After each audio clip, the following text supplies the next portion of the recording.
Thanks everybody for tuning back in. Episode 1, Talkin Swish.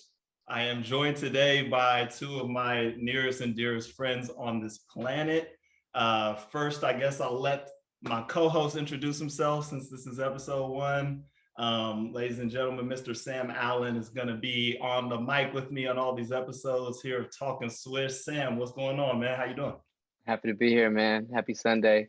Just watched the Warriors put up another drumming on a LA team, so we're doing good. That's becoming pretty normal these days. We're doing good. Where you at, man? You calling from a planetarium today, man? What's going on? Just gotta get some greenery on a Sunday. I'm downtown San Francisco right now. You come through and help me style my place, bro. Looking good. It's good. And our guest today is none other than a living legend in the flesh. Living legend. And I'm gonna go off on a little bio here because for those of us that grew up in the Bay Area, we recognize the face, we know the name on sight, but maybe somebody's watching this in Uzbekistan and is the one person on earth that doesn't know my boy Flavor Flav. So let me pull up my bio that took me forever to dwindle down because the legend is just really too much. And I found some tidbits on you that I didn't even know, which is amazing, but a couple of them. And I'm sure you know all of these, but anyway, you are the leading scorer all time in Piedmont High School history. There's not one human on earth that went to Piedmont High School and scored more points on a basketball court than you. You starred for the Oakland Rebels AAU basketball team, where I had the pleasure of playing with you and watching you cook boys live. You played in 106 games in your college career at Yale and averaged 16 a game throughout your career, which means as a freshman on an off night, you dropped 11, which is just stupid. 18 points per game as a junior, league numbers we're talking about. The 21st player in Yale history to score over 1,000 career points. Second all-time three-point field goals made, so clearly a shooter.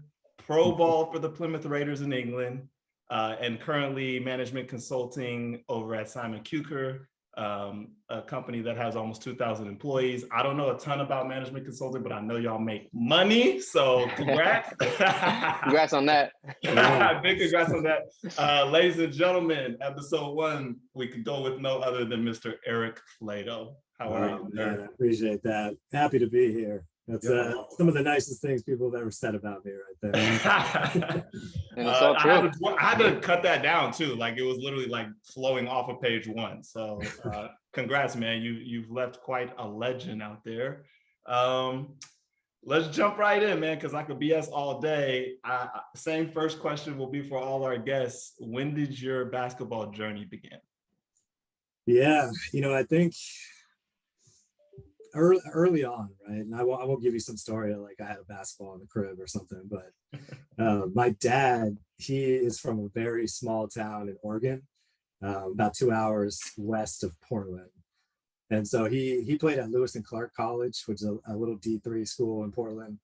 Had a good career there. So he just always had basketball around. And, growing up in the 90s, I'm sure you guys remember the it's the NBA on NBC. Yeah, Jordan. So anytime there's nationally televised games, those would be on our TV in the living room. So it kind of started early. Yeah. But the second part about that is I think for people our generation, athletics was just an easy avenue, not just basketball, but all sorts of athletics for kids to learn and make friends, be collaborative with other folks, learn responsibility, timing, all of those things. And I think kids today, they have so many more resources that you can do that. We didn't have iPhones where you get together and film a movie, or a computer where you could just go make music with people. Yeah. We had to be out there making real connections. And so I just kind of played everything as a kid: baseball, basketball, soccer, tennis, the whole deal. Yeah. I actually fell in love with baseball first. And when we were growing up, the coolest dudes were these big athletic shortstops like Jeter and A-Rod and Nomar Garciaparra. So I actually wanted to be one of those guys first and foremost. And then basketball kind of came along. gradually. So were you A's fan early 90s, like Bash Brothers? John yeah, I was actually the other way because my parents, they're both not from the area. And so they moved to San Francisco for work and then over to the East Bay when they started having kids. And so they kind of adopted the San Francisco team. So I used to go to Giants games and Niners games at the Stick when I was little.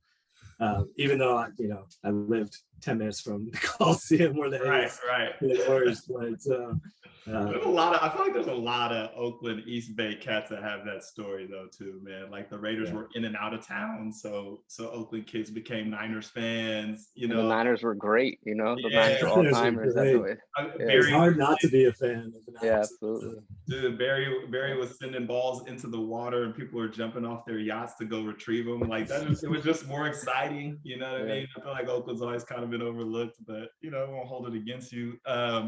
When did you know you were good at basketball? Like, when did you realize, like, oh, I can do this? Yeah, it's interesting because, where I grew up, Piedmont, it's right in the center of Oakland, but it's kind of like its own little, microclimate almost of people. So I started like playing the Vatican of Rome, right? Yeah, exactly, like a separate city within a city. Yeah. For good and bad, but I started playing rec league when I was in probably 3rd grade and 4th grade and stuff. And it was all kids in my town, and I knew at that point I was better than them, but it's not really until you get middle school where I started playing other schools. We played Montera and Bret Hart, and I played Q for the first time when I was like in 6th grade, and he was obviously way better than me. So shout out Quentin Thomas, legend. He was better than everybody at that point. Yeah. That's not personal, man. Yeah. So I think like rec league, and I started getting good, and then I feel like I went into a little bit of a lull 7th and 8th grade where I was good, but I wasn't that good. And then high school, I started really putting in a lot of work with some folks, and that's where it kind of took off. Really, I'm gonna challenge you on that though, because I think I started playing with you. When did you join the Rebels? Wasn't that 7th, 8th grade? Or? I think it was 9th grade. Okay, that's what Derek brought me. I played. You were beyond good when we met, and we met a long time ago, man. Like elements of your game were next level at that time. Like we were all trying to cross each other up, and you were like coming off a screen full speed, squaring up, hitting a jumper, and I was just like, yo, that's like collegiate stuff. It was obvious. Like, this dude's been trained. Were you like a natural, or did your pops like kind of drill you on some fundamentals early because he had a background in basketball? Yeah, it's a good question. I think it was my dad, really. I mean, he told me first, he told me 2 things when I started playing and taking sports seriously. No matter what it was, he said, especially for basketball, if you go to a tryout and you win every sprint or conditioning drill and you can make a left-handed layup, you're going to make the team. And I didn't really internalize that at the time, but looking back on it, it makes you stand out, especially when you're in 5th, 6th grade, and you can go in with a left-handed layup, and the coaches can see that you're not just dogging it on the conditioning and things. But a lot of that screen and shooting, he taught me at an early age how to point your foot when your inside foot when you're coming off of screens to square your whole body. All that stuff was my dad, and that was just old school type, footwork that he learned, and it obviously translates throughout the generations because I learned how to be on balance and be square almost no matter what kind of direction I was heading really on the court. See, that's key though, because I feel like there's so many young kids that want to play the game, and we watch the game on TV, then we go out in the yard and we try to emulate moves. And I don't think I must have been at least a teenager, but the first time someone told me like, yo, when you come off the screen, plant the inside foot and square up. Like no one had even said those words to me, right? Like, how was it for you, Sam? Like, did you just pick stuff up out on the field, or did somebody get to you at a young age? I started playing basketball early. Like I had like organized Asian League, rec, Asian League as like like starting at 5, and then you probably still have records out there. But. And then just having a big brother that was also pretty good at something. You just whenever he got into the playground, you had someone that was better than you that was gonna make sure that you knew it. You know what I'm saying? I swear by being the younger brother, and like the benefits of it and picking stuff up. But E, you're the older brother, right? Is your sister older than you though? Yeah, my sister was older. Okay. She, she could ball too, but it was Okay. she was a couple years older. She ended up playing at a D3 school back east. Yeah. But it was really, I was out there really by myself and like trying to get my friends into it and all that. So I didn't really have that older brother guidance or somebody to kind of look to. Yeah. It was a role model. So well, even when you said, Al, like when I first met you on the court, I was trying to cross people up and E was coming off screens. And that's the first thing he talked about was, his dad teaching him like how to curl a foot off a pin down. Yeah. As opposed to you were like, I'm just trying to cross somebody and I can do this by myself in the playground. Someone's going to guard me. Right. And how that directly translates into each of your guys's kind of perception of it. I think to the trained eye, someone who's been coached young is very apparent. Like if I'm a varsity coach or you as a coach now, I'm sure you can tell when a freshman comes to the high school whether they've been drilled or whether they're like street ball legend, playground king or whatever, and there's a lot more coaching that'll have to be done. But let's keep moving. I got a couple of curious questions just because I know you and I know Piedmont and I know Coach Lav, legendary Coach Lav that you played for I think all 4 years, right? Yeah, so when I was a freshman, I thought, and I think a lot of my peers thought I was the best player in the school. But the coach at the time, that was the varsity coach, for some reason he had like something about me that he didn't want me on varsity. So I played JV for Coach Lab my freshman year. And I like killed it at JV. Yeah. What are we talking? 30 a game type of numbers? I don't know about all that, but I was scoring and I was getting a lot of looks from people because you'd always have the varsity teams watching the JV teams before they played, and so I had a lot of looks from people that were coaches around the area that saw me play and things like that. And then Lav, he got the varsity job my sophomore year. Oh, that's convenient. That's good timing. Exactly. They sucked, and the coach kind of left or got fired. So I ended up playing for Coach Lav all 4 years, but only 3 on varsity in high school. So I got that record for 3 seasons now. That's tough. Only 3 years all-time lead scorer. That's gross. I don't even want to. I couldn't find the exact numbers, but let's just say they were gaudy. How was he as a coach? And then we'll hop over to Rebel stuff. But how was he as a coach, and any like tremendous lessons that he imparted on you that helped or that you carry with you now? Yeah, I think for him, he knew basketball in and out. He was a gym rat. And the best thing for me was he was just like accessible. You could call him, and he lived down the street from the high school.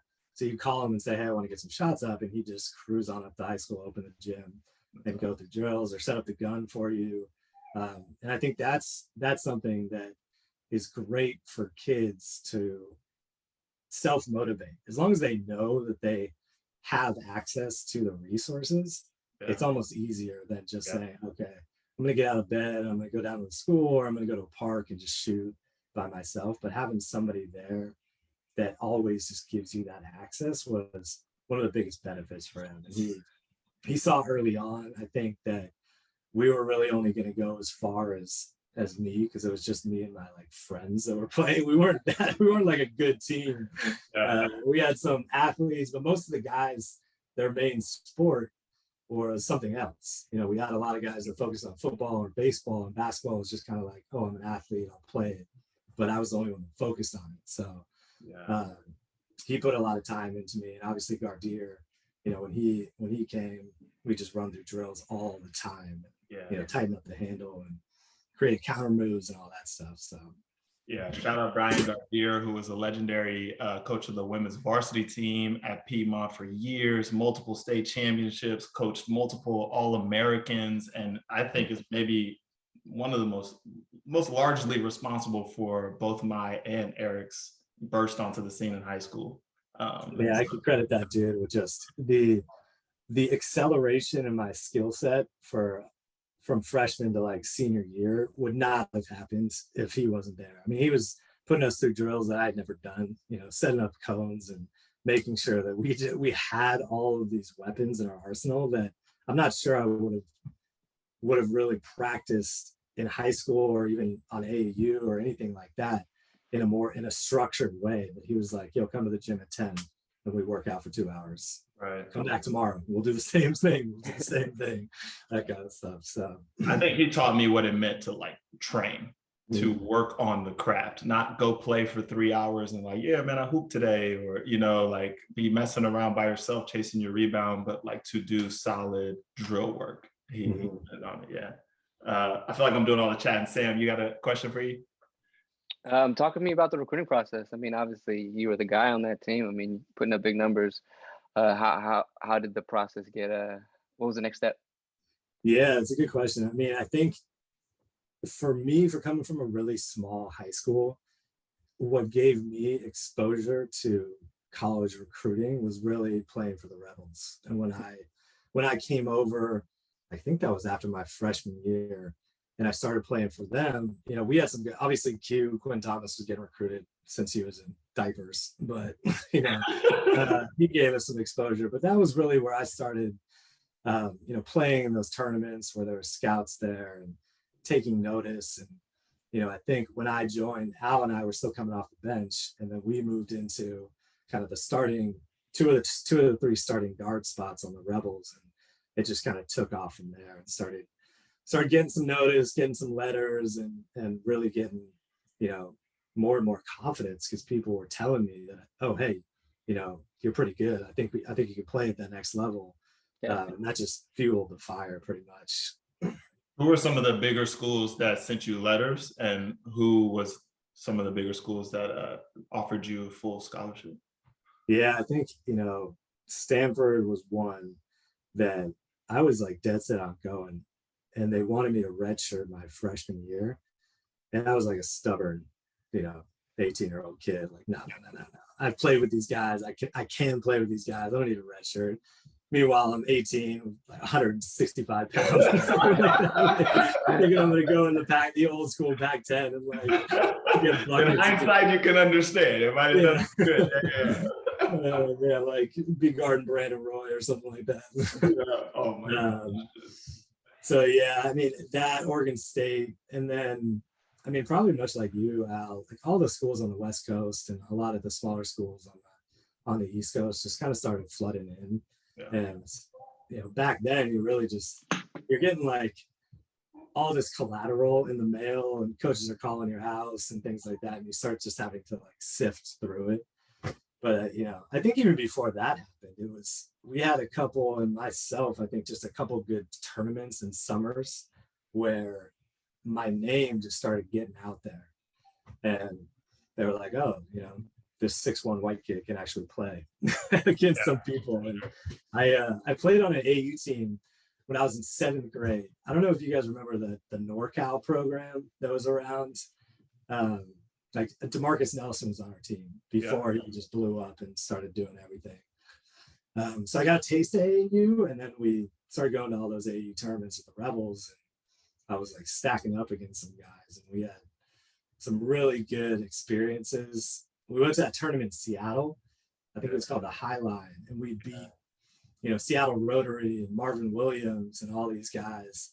And Q was like, he might have played one game that tournament. It was really like Al and I just kind of running, Al and I and Dirty Jim. I remember that. I remember us kind of finally getting like thrust into the spotlight a little bit. Yeah, and I think after that tournament, that was probably after our junior year.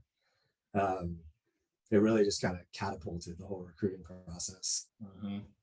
What's one of your favorite memories or slogans? And I know we got to jump into college ball, so I'll try to make them quick. But what's one of your favorite memories from Coach D and or the Oakland Rebels? Oh man, there's too many to. I think one of my favorite, most unique memories is I came over, right, and Dwayne Ely, who was a ref, he does a lot. Sam, he did a lot of like refereeing around the East Bay. He was an assistant coach on the Rebels, and he saw me play when I was a freshman, and he told Derek Smith like, "Hey, we got to get this guy." So Derek came to one of my games at the end of the season. I come over, I have a few practices. Our first tournament is one of those AU qualifiers in Sacramento, right? And we're playing this team that I guess we never got along with. It was this team from Elk Grove, and we like beat them real handily.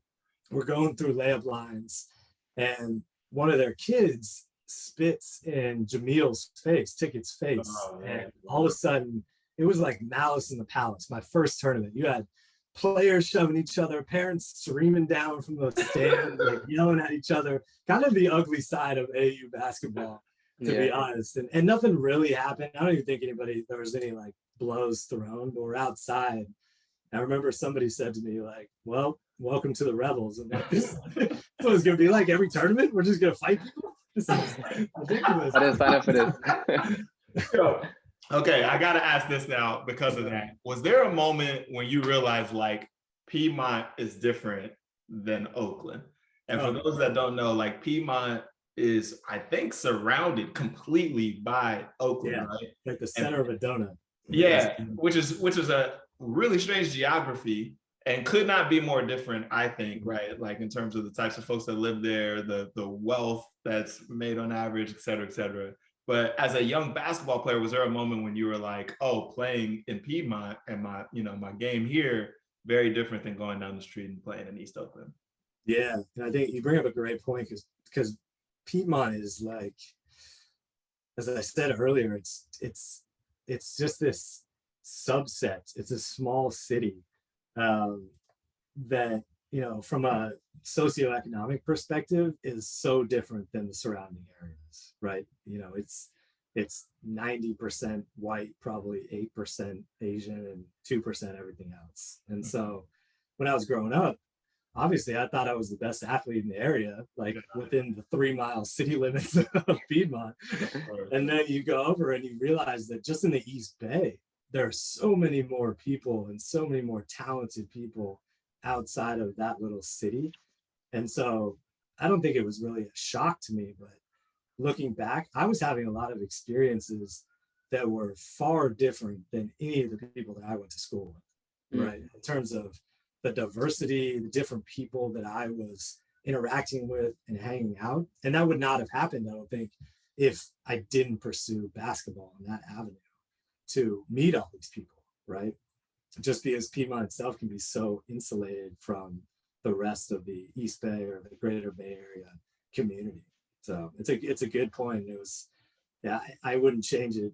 I wouldn't change my upbringing for anything, but I think I had a unique experience because of basketball and being able to kind of spread my wings and appreciate the diversity that is, the East Bay and the Bay Area, for sure. And basketball is such a common denominator, right? When it doesn't matter where you're from, or as long as you get between the lines and you can get it in, like everyone is everyone at that point. Yeah, I mean, that was like my first Rebels practice down at Bushrod. You got this guy. A lot of the kids that were playing, I was one of them. They had played together for so long, through almost grade school, middle school. So I'm coming in, and I could see people are like, oh, "Who's this guy? Is he gonna be any good? What are we doing here?" And it was really like I had to go in to practice and prove that I like belonged.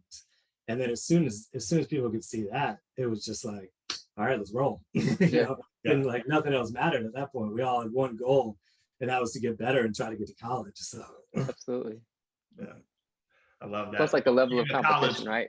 Yeah. Iron sharpens iron. Exactly. Now you're able to like level up because of the increased competition and what you bring to the table. Now you guys are going head to head at each other. Yeah. I mean, playing in some of those Easter tournaments at Bushrod and guarding Armando Surratt. Like what was I doing out there trying to it was quicker than the speed of light, and I was trying to guard him in some of those, and it was a whole new world, but it only helped me, and hopefully I helped some of you guys too along the way. Yeah, definitely. Tell us about the decision to play at Yale. I feel like there's kind of a veil on Ivy League basketball. You don't get a lot of nationally televised games. What sparked that decision, first off, to go to Yale and play for Coach Jones? Yeah. Yale is in New Haven, is that correct? New Haven, Connecticut, which is interesting because Sam, if you don't know, Al and I had put it out to the world that we were going to do a package deal in college. I wondered if we were going to go into the same school. We want to play together. We like neither of us are redshirting. Yeah, exactly. Yeah.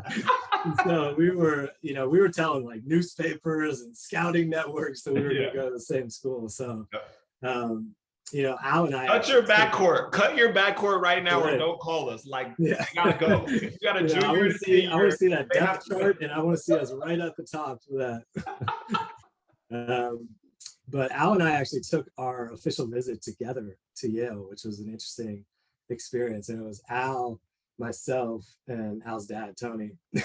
My parents didn't even go. They were like, Al's dad will be there. He can ask the important questions if he needs to. And he did.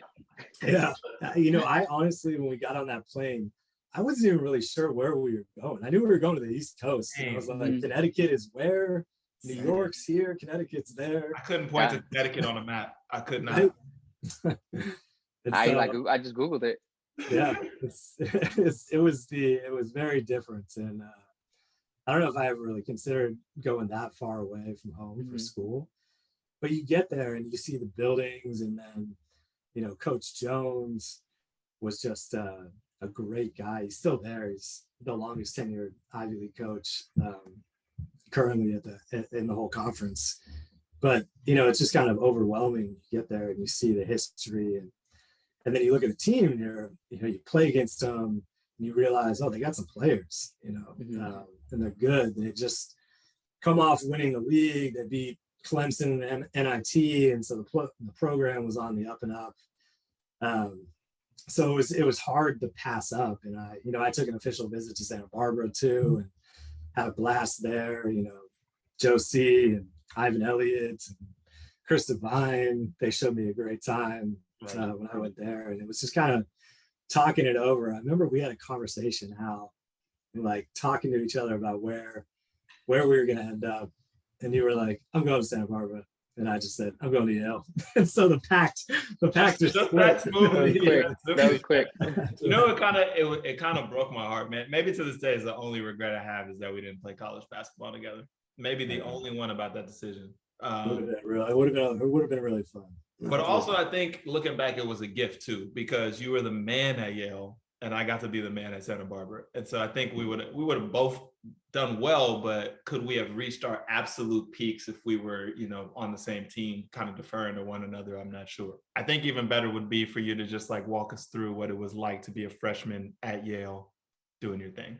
I think for me, so there was a point guard there, this guy, Alex Gamboa, who was a really good mentor to me. He was a senior when I was a freshman. And, Coach Jones kind of told me, hey, the rock's going to be yours from your sophomore year on. And I think for me, that was the most important thing. I just wanted to play.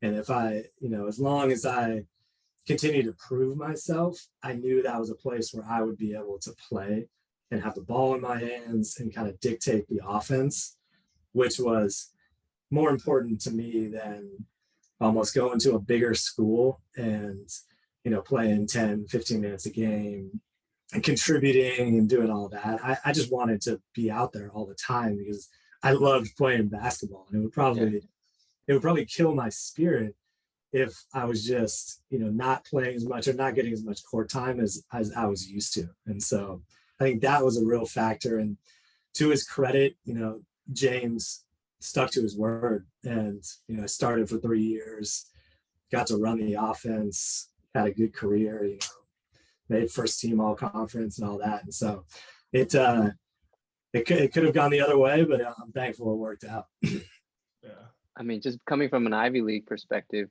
how was balancing the academics on top of the social aspect, on top of being, an athlete? Yeah. I when I got there my freshman year, I figured I would take all the classes that I took in high school, right? So I signed up for a math class, a literature class, an economics class, all of these things where I just thought, oh, okay, I could probably do this. Horrible decision. I was like, I had to drop a class my freshman year because I was just not doing well. And I realized, okay, you really got to be strategic about tougher classes that you're going to want to take, and then some easier classes that might be less time intensive, because you have to commit all this time to basketball, right, whether that's practice or individuals or strength and conditioning.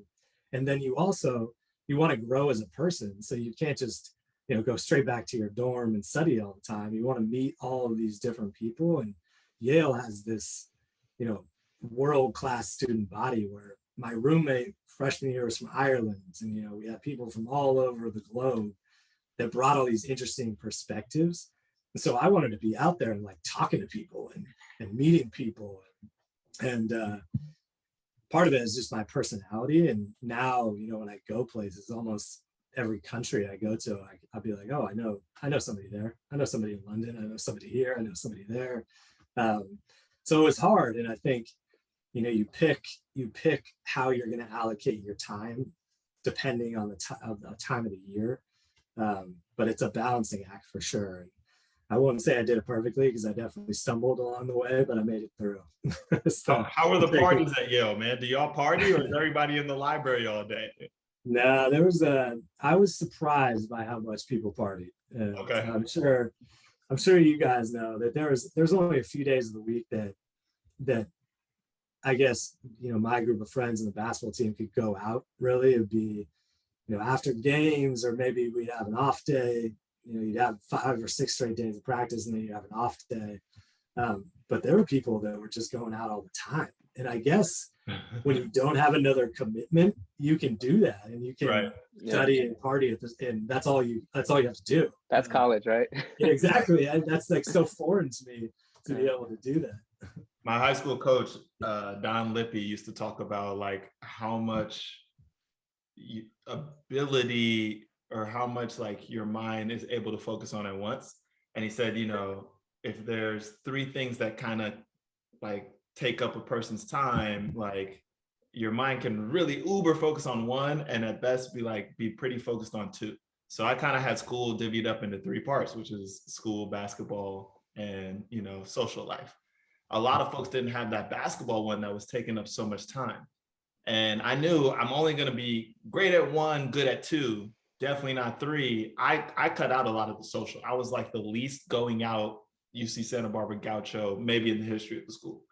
I still got out there every now and then, but just compared to what the average person at UC Santa Barbara does and experiences, I didn't have that experience in college. My question for you is,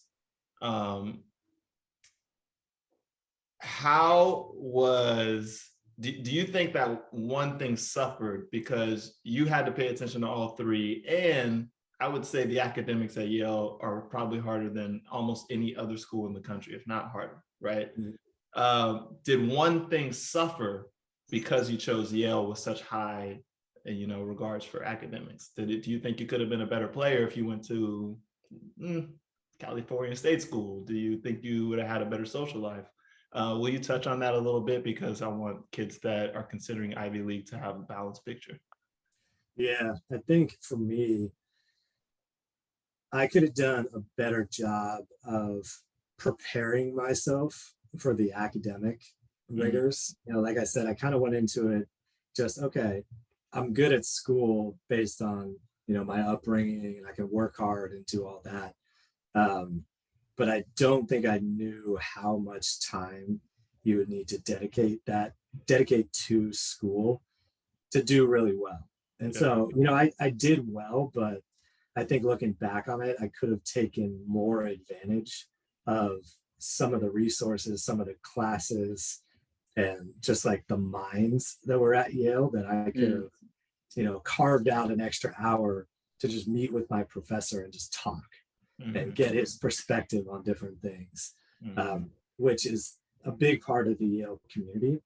And I think that part may have suffered a little bit. And I think the social life too. I think I found myself a lot during college, almost wishing I could be out there enjoying myself a little bit more, even though I really enjoyed the basketball part. And that's where I all of my identity was poured into, and my effort and my self-worth and all of that kind of stuff. But I did feel like I could have cast an even bigger network within the community if I had more time. Yeah. And so it's exactly right. I had a work mentor who played basketball at Cornell, and he's much older than me. But he said, in my life, I have work, basketball, and family. And at any given moment, 2 out of the 3 of those are not going well. That's kind of you hit on it too. That's really what happens. You just don't have enough time to do it. So that's you put it better than I did, of just that exact lesson I feel like my coach was trying to teach. That's wild. What are the big rivalries or like road games? What really gets the Yale crowd going? And what are some of your favorite games that you can recall? Yeah, our coach did a really good job of putting together just the most ridiculous non-conference schedules ever. And part of that was, there would be guaranteed money games. So we go play these, real big blue chip schools. Mm-hmm. Yale would get paid for it. So there, my freshman year, we went down to Wake Forest when they were number one in the country, playing Chris Paul and a few of the Eric Williams, if you remember that guy, their big center. Mm-hmm. And then we played Kansas twice. We played Kansas the year they won the national championship. Played Stanford, UCLA, and he did a good job. We had kids from all over the country, and at some point during your college career, he would schedule a game close to your hometown, and so you get to have your family and your friends kind of come to that. So I actually got to play twice in the Bay Area. Our freshman year, we played at the Cable Car Classic at Santa Clara, and that was over the holidays, so I got family to come. And then my senior year, right before Thanksgiving, or maybe right after Thanksgiving, we played at Stanford. And so again, I got to play in front of family and friends, and everybody that was in town got to come see me play. But within the league, the big rivalry was always Harvard. And it was like Yale, Harvard, anytime that, whether it was football, baseball, basketball, track and field, whatever it was, anytime those two schools get together, it's this massive deal. They've been competing against each other for 300 years, and it's like the rivalry is so deep and all these things, and everybody for some reason has this like hatred of the other school for no real reason other than the equivalent of our school in Massachusetts, I guess. So but those are always fun games to play, because the gym will be packed, and the Ivy League, all the fans, across all 8 schools, the fans would come right to the sideline or right to the baseline. So kind of like at Duke, when you're taking the ball out, the fans can like reach out and touch you, and they're talking to you and all that. So it's a pretty good atmosphere. Super cool. I was doing research before the show. I got to see if I could find this pic I found from you at UCLA. But oh man, it's gonna take me forever. Was it the lefty Flato? No.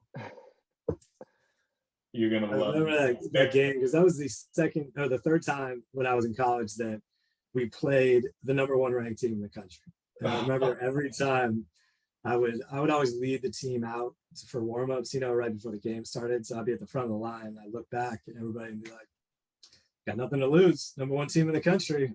So that game, they were stacked. I mean, they had Darren Collison, Russell Westbrook, Kevin Love was a freshman, Alfred Aboya, Luke Mbamute, all of those guys were on the team, and it was just we were with them for about 18 minutes, and then it just went to shit. It was over. What I want to ask you, if you got like really, really fired up for games like that, or being against Stanford, playing against number 1 UCLA, like, do you remember this right here? Can you guys see this, or is this like not in focus? Oh, it's loading. It's bad. Okay. Shoot it to the. Am I giving him a little like stomach hit while you shoot? No, first of all, like, what a dirty little rib jab you were doing right there.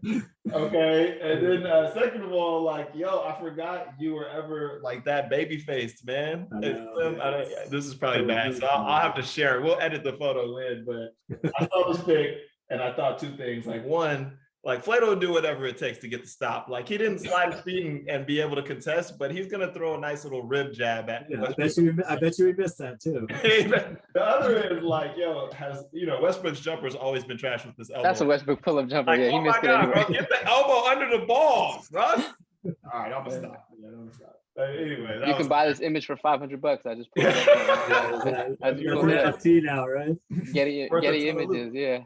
Did you get extra fired up when there was a player that like got recruited to a higher school than you felt you were good as, or when you got to go back to some of those schools that you thought should have recruited you? Was it like, yo, Yeah. I'm going off tonight and they're going to see Flato at his most dangerous? I think I remember, I mean, a couple of the other Ivy League schools, Penn and Princeton, that have historically been, the best Ivy League schools for basketball, they both didn't recruit me. So I got real hyped when I would play them, because for some reason they didn't think I was good enough to play for their team, which was a lie. But, the other two, would you have gone to Princeton instead, because they were winning it a lot? They were winning it. Penn won it like 3 years in a row. They had this kid, E.B. Jabber, who, you might have actually crossed paths with him in Europe, but they won it 3 years in a row, went to the tournament. But Stanford, I was fired up for that game because they recruited a kid over me. If you remember the kid, Mitch Johnson, I think he was from Seattle. Mm-hmm. And so they were like, okay, if he doesn't come, we'll maybe give a spot to Flato. And so I like went there for a visit, and I could like see their recruiting depth chart on the board. Yeah. So I circled that game, and he was guarding me, and Drew Schiller was guarding me. All these guys that were like supposedly bigger recruits than me, and I think I had 22, and we ended up losing by 8 or 9. But that was one of those games where even though it was 4 years later, I still knew that coaching staff thought this kid was better than me, and so I was just going to go at him. Took it personally. Yeah. Was there any game from your career, especially at Yale, where you were like, you left the floor like, yo, I should be in the league, like just torched it, couldn't miss, dominated? What games popping into your mind as I ask you that question? Yeah, I think I had a really good junior year. We were a game away from making the tournament. And at this time, the Ivy League didn't have a conference tournament. So if you won, you were the automatic bid. So you really, like, every game mattered. You didn't have a second chance to get to the tournament. And so remember, we were playing at Columbia in New York, and that's up in Harlem, and their gym's small. And I had like 27 to put us in first place. And I was like hitting step back threes, coming off, driving, like doing everything to the point where at the end of the game, I picked their point guard and I was going in for the layup, and he just took my legs out, and like the whole gym started getting fired up. But that was one of those games where we had a couple of recruits in the stands, and I was just feeling it. And where if you have half a second, that thing's going up, and it like feels good no matter what. Right in. No matter where you are on the court, if you give me any daylight, that thing's going up and it's going in. Yeah. That's like almost the best feeling in the world as a basketball player. Just like kind of being in that zone, and it doesn't happen all the time, but that's one that sticks out for sure. Sam, do you have a game like that in your career where it was just like, yo, I'm gonna shoot from half court tonight because I can't you know what I mean? Like you hit your first few, or where you just felt like, I'm so much better than everybody out here? Is it a game in your memory? There was like my senior year, I had a couple like 28, 25 nights, and I was college. Yeah. Yeah. And I think at that point, like I was splitting time, like coming off the bench as a 6-man stuff. And when you're going at like the second team of the other team's guys, and then you start cooking, and then they have to bring the starters back in, and you're still killing them. It's just like you look back at your own coach, like I could have been doing this whole time, man. Yeah. Oh yeah. But yeah, there's definitely been like that, where it's just like you said, like the hoops, the ocean, and as soon as you get a daylight, it's just going up. It's that feeling I think is where everybody becomes addicted to the game. Yeah. And I think that it's like similar. I've heard it in golf. I haven't had a golf day like this yet, but I'm trying to learn how to play, where like you could just be so terrible, 17 holes. Like, I hate this sport. I'm never coming back out here. This is awful. You tee off on 18 and it's like perfect down the middle, right down the pipe. And you're like, oh, I love golf. That one hit, right? You forgot about the other 17 holes and the whole terrible day. Yeah. And I feel like that with hoop, where like, if you have a night like that, like you're in love with the game forever. You're constantly trying to chase that feeling again and get it back. Yeah. Absolutely. We're getting close towards the end of time here, so let's jump into the pro career. Tell me how getting the opportunity to play in England for Plymouth came about, and how that process was leaving Yale and becoming pro. Yeah, it was actually really disheartening process for me, to tell you the truth. Like I thought I had a really good college career, you know, I had good tape, and coming out of college, for whatever reason, I just like wasn't getting any bites. And I had a contract in Germany that fell through. Then I thought I was going to go to Iceland, which I really didn't want to go there, but that might have been the last stop. And then that fell through. And so I was kind of sitting around like, man, is this even going to happen? I don't know why, you know, questioning, am I good enough? And, you know, all like, what am I going to do next type of stuff if this doesn't work out? Because I had zero backup plan. I was like, first of all, it's a great recession coming out in 2008. The economy's going to shit. There's no other options for me right now. 2008, not a lot of people hiring, especially hiring 22-year-olds fresh out of school. Exactly. I have no experience doing anything. And so eventually, one of the assistant coach that was a real, started recruiting me at Yale. He had played in England with a guy who was a coach with the Plymouth Raiders at the time. So he shot him a note and was like, hey, you should take a look at this guy. I'll send you some film. He evidently liked the way I played, thought I would be a good fit. So they offered me a contract and slid on over there. And then, you know, it was easy, I think, for me, because, you know, you're going to another English speaking country. Right. It's not really that different from the US. I was in a small town on the southwest corner of England, like a working class town. So the people were all really friendly. So it wasn't that big of an adjustment. And I came out in the first couple of games and I dropped like 31, 27. I'm like, man, I should be far too talented for that. Yeah, I should be playing in like Lev Gold in Spain or something like that. Right. So it was good, and I was kind of on a roll. And then one practice, I'm going up, you know, we're going through just like a scrimmage. I go for a layup. The guy comes over, blocks my shot, hits me in the side of the thigh. And I thought I just had like a really bad Charlie horse, right? And so I finished practice, I got home, and it swelled up. It looked like I had a football on the side of my leg. I couldn't bend my leg. And this was only, you know, 3 months into the season. And so I'm just like getting going. I'm like, finally got a pro career, and now I'm dealing with this. So I call up the team doctor, the physio, and she's like, look, you got to go to the hospital right now. I'm like, what are you talking about? Just, it's swollen. You know, it's like any other injury I've ever had. Your ankle swells up or whatever.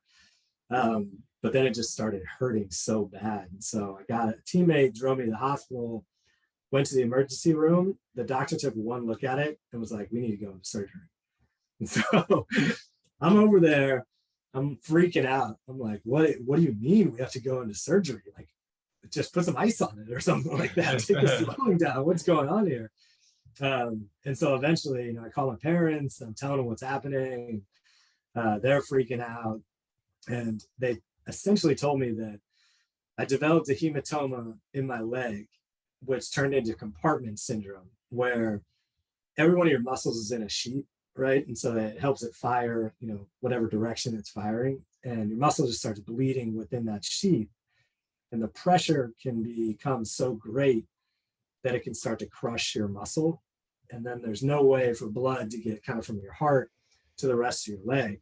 And so a lot of football players have this, right? Like Alex Smith, he broke his leg and then he had compartment syndrome and he almost lost his leg. Yeah. So I, at the time, was like, what's gonna happen? Am I gonna have to have like something amputated here? So long story short, I go in there, they basically slice open the leg, drain all the blood, then kind of have to stitch it back together and put a skin graft to close the wound. And at that point, I was like, I'm not going to finish the rest of the season.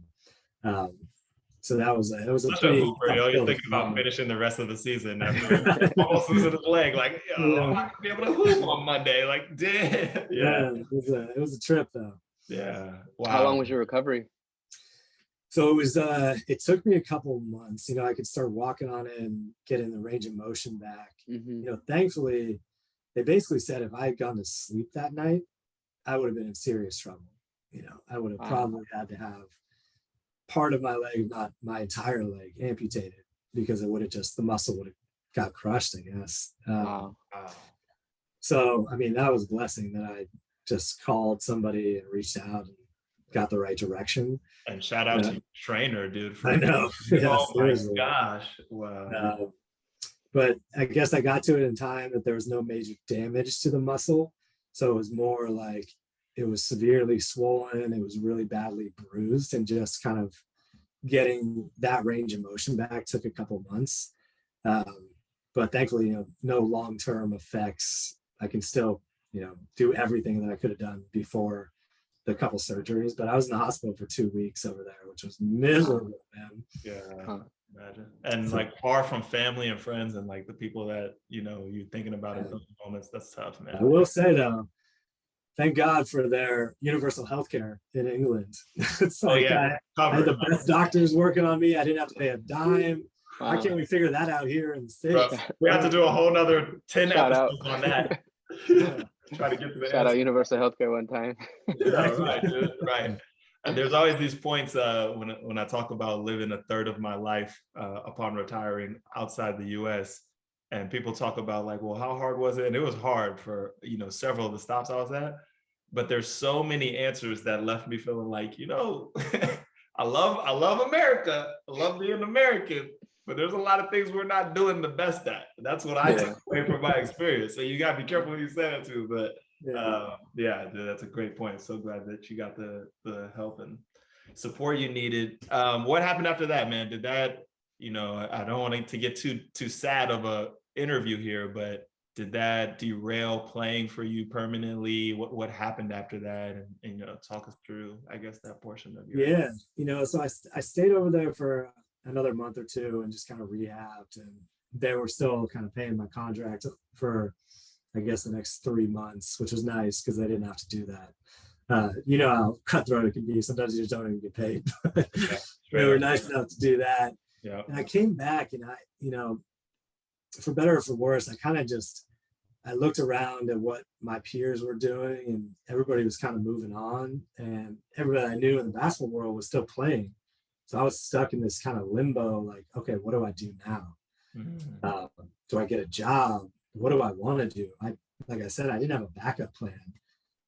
I wanted to go to college and play basketball. I wanted to be a professional basketball player for a period of time, and that was kind of cut short. And so I just started talking to people, and it was I won't say a dark time, but it was really like a soul searching period of my life, figuring out, okay, do I try to grind for the next 6 to 9 months and try to get back and get another contract and go do that? Or do I just hang up the sneakers now and try to figure out what my life's going to be like going forward? And that can be a huge identity crisis when you spend your whole life working towards something at such a young age, right? It's not, you become, against everybody else in the public, you are, the top 2% of a profession, really, that anybody in the world can do. And then that gets taken away from you. And it's not like, oh, I'm an accountant, I can't be an accountant anymore.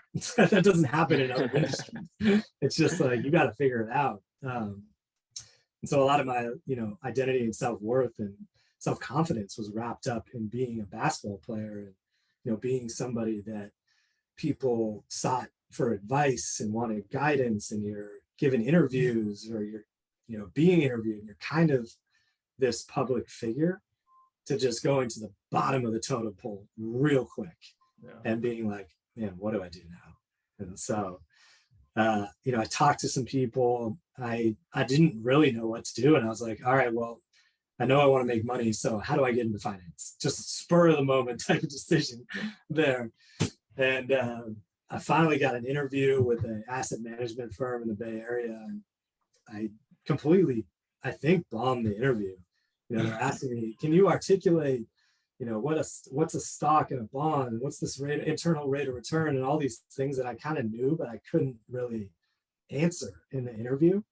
And I think one of the things that really helped me was just putting together my resume and telling stories in the interview about myself, that they recognize, okay, well, this kid's going to be a good employee. We'll find something for him to do because we know he's going to show up. We know he's going to work hard. We know he's going to listen. all of that stuff that I learned in basketball, I could have no idea what I'm doing for this firm, but I'm gonna figure it out. Like I'm gonna grind to get somewhere. And so they took a chance on me, and that's kind of how I started my career post basketball. And I think ever since then, I've been still searching for something. Work is a passion at times, but I don't think I've ever found anything that really matches the passion that I had for basketball. And I've come to the realization that that might be okay. I might not. So, especially when you do something for so long, and like I said, it's over at such a young age. People that don't experience that don't really know what that's like. Right. We dropped a lot of jewels in there, man. Yeah, that was great. I really just want to thank you so much for sharing that portion, even over everything else and the accolades that are easy to talk about, because for me firsthand as well, incredibly difficult mentally to say goodbye to the game. Incredibly difficult. And just like, I think a lot of players even now feel that they're prepared. They feel that they're ready. You could play till 40 and it's still going to hurt just as bad as stopping at 22, 18, 14, like if basketball was your true love, but I know it was for you. So, thanks for sharing that. And I hope other pros watching as you're nearing the end of your career, that that like the feelings you're about to feel, we've all felt. And if they're going to come for you, no matter how prepared you think you are, it's going to be a tough day to wake up and no longer be this player. And, talking about how different sports are from other professions, like you mentioned, I think basketball is one of the only ones where it really is impossible to divide who you are from what you do as a player, right? Like my father was an engineer, but at 6 o'clock, he was dad. And, it was like unplugged, and I had no problem associating him as dad and completely forgetting that he's an engineer. For basketball, Flato walks into a party on Frat Row in New Haven, and it's like, yo, there's Flato. That boy can ball. Like, it's everybody, like the two are synonymous, like that's Flato. I saw him shoot from half court. That's Flato. He's got game. He can hoop. The two become merged. Your personality becomes you being an athlete at that level. That's just what people know you for. Yeah. So no matter what you're going to accomplish, you still have this part of you, literally you, that's attached to the game. And I think that's what makes it tough. Yeah, and I think, for athletes in general, it's almost reinforced by when you do something at such a high level, a lot of people, that's all they want to talk to you about. Yeah. It's like, oh, basketball, this. And it's an easy thing to go to. I love that because I still love basketball. I love shooting the shit with people that love basketball. Yeah. But it's so unique because sports in general, they have a shelf life, right? You at some point are not going to be able to do the things you could do when you're in your 20s, early 30s or something. So it's going to get taken away from you. And it's hard, especially I think for our generation who aren't used to talking about that type of stuff, to prepare for what that's going to be like mentally, and knowing that, okay, now you're on a different path and you can make a name for yourself in a different way. Even though you did all this stuff and you can learn from what you did, it's going to be hard because you're starting from the bottom again. It's like you're a second grader learning how to dribble in a different realm now. Yeah. So. Yeah. I said I was going to try to keep us under an hour. I failed. I knew I wasn't going to be able to do it. And I feel like I got another hour's worth of questions to ask you. Sarah, any wrap-up questions for E before we have them go into overtime here? You want to do like a quick speed round, just like, favorite hoop shoe, pregame meal, any pregame rituals that you got into, stuff like that. Just go back and forth. I think the first one was, do you have a pregame meal, like a pregame snack, a ritual that you got to do? Oh man, I used to get these, especially in college. I would get these sausage, egg, and cheese breakfast sandwiches before like every game, which is probably the worst thing to be eating. They're so good. I just we'd have our pregame meal, and then I'd go get one of those, and I just house it before the game. Yeah, sports nutrition has come a long way. Burping up something disgusting during the game, but I had to do it. Yeah. The joys of being young, man. Was there an NBA player? Was there a star player that you patterned your game after? Like, I'm gonna try to do these moves. He wasn't really a star, but a guy that I loved watching and that I always wanted to play like was Luke Ridnour from Oregon. Oh, what a name! Oregon. Name. Ooh. Yeah. You remember that? I mean, he had handles, he had a little jumper. He was just, and he was like my size. So I knew if he could make it in the league, maybe there's a distant chance that I could get there. He used to play the low cut socks. I remember my boy. Do you have a favorite hoop shoe? Ooh, favorite hoop shoe. Kobe Force. Really? Yeah. I've heard a lot of like love for the Kobe's, especially the lows. Once he went to low tops, yeah. Yep. Hey, same. I gave those a few seasons. Last question from me, in this realm anyway, or this part of it is, did you talk shit on the court? Were you a trash talker? Man, I never really did. I always had a smile on my face, and I think people took that as like me being cocky, especially in college. So I got a lot of shit talked to me just because I was out there like laughing and doing all these things, but I never really directly talked a lot of shit. I got it. Last question for me. Who was like your toughest cover? Someone that just bust your ass. Oof. Great question. In college, it was all time. I know you guys were on the AAU circuit. Man, you've had some tough covers, I'm sure. All right, that's a two-part. I think one of the toughest covers that I ever had in high school or AAU was probably Antonio Kellogg. That dude was just freak, so hard to guard, and he brought it on the defensive end. So like you get worn out trying to guard him, and then he get right up in you trying to guard you. But college, I think Chris Paul was the hardest one. I tried to cross Chris Paul up as a freshman, and he took the ball and was already going down the court before I even knew I lost it.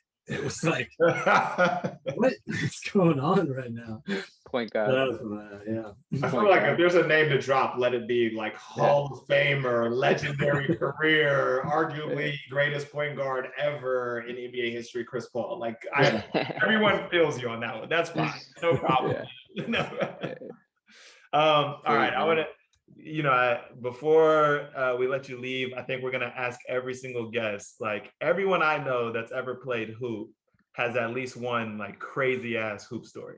And yours might have been that Oakland Rebels night with the, us getting into a brawl. So thanks for sharing. But I'm going to give you a second to think about throughout the entirety of your career. It could be in the locker room, the hotel, after practice, at class, whatever. Almost every hooper I know has like one crazy story that I'd love for you to share.